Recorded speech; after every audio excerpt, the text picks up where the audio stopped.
Hello to all of my journalers, planners, travelers, and everyone else in between. In this video, we're talking about how long you should stay overseas. For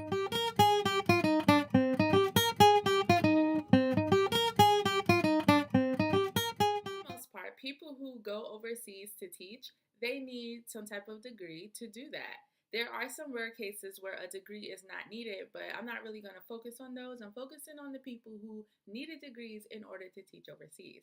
Now, the length of time that you decide to stay is entirely up to you, but how long you decide to stay over there can have an impact on what your life will be like once you return home. When I left for South Korea, I had no idea that I would be staying for 3 years. I also had no idea what I would be doing when I returned from Korea. Granted, I love the way everything turned out for myself, but this is not something that I would recommend for other people to do. Have a plan. Had I left Korea at 4 years instead of 3 years, I would have left Korea feeling bitter. Had I left Korea at the 2 year mark instead of the 3 year mark, I would have left Korea feeling unfulfilled. So I think on a minor level, the first thing you should do is figure out how long you want to stay there. On a major level, the first thing you should do is think about what your degree is in. If your degree is in something like an English, an education, linguistics, or anything of the likes, you're pretty much safe.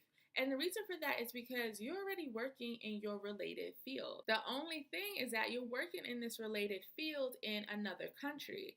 And this gives you leverage for whenever you do decide to come back because it makes it seem as though you're more open minded, you're more diverse, and you're just able to handle what you do in different situations. Now, when you have other degrees in fields like, sciences, politics, or even health, things get a little tricky for you. Not impossible, but things will get trickier if you decide to stay longer than 1 year. This is because teaching English has nothing to do with your related field unless you decide to have a career change and go a completely different path.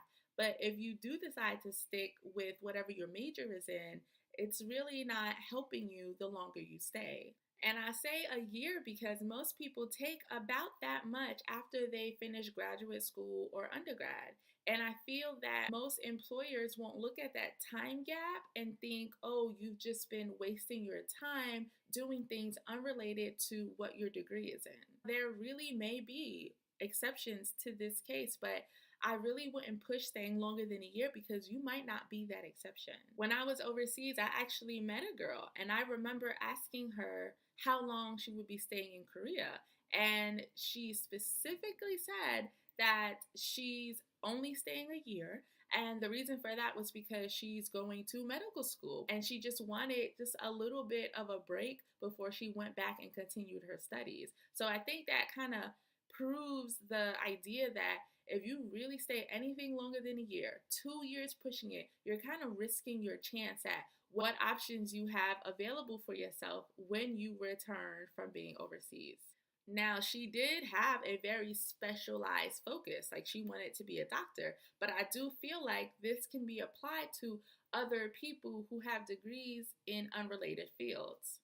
Now, this isn't completely black and white, but I do think that it's important to kind of recognize the options that you are making for yourself when you stay longer than what you probably should be staying. If you or anybody you know were able to work things out in a degree unrelated to education, please leave a comment down below. I'm really curious, and I'm sure other people are curious too. Thank you so much for watching, and I'll see you next time.